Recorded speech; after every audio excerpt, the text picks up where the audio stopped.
In today's first reading, we learn about the downfall of Saul. And it begins with this kind of envy in his heart.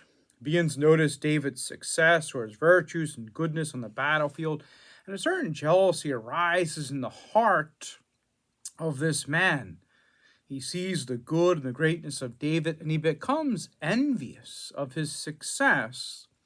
And one of the things that's interesting about envy is if it's about spiritual goods such as virtue and holiness, and we desire to gain zeal to become more like someone who's holy and virtuous, it actually can be a good thing. Where we see the good in another's life and the virtues we lack, and we seek to acquire them with our own efforts and grace.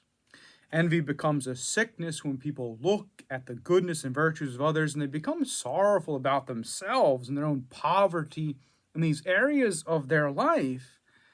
For the definition of envy is sorrow for another's good that we do not have or possess. It's a kind of sickness when they do not come alongside their brother or sister and praise them for the good they do, but are envious because they are not good or virtuous in that regard. This happens sometimes when people are successful in life through being good and holy and focused.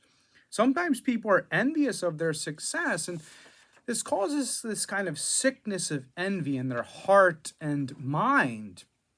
This is why the virtuous life is primarily concerned with our own growth and holiness alongside our brothers and sisters, not as some kind of competition, but as a team desiring all to get to heaven.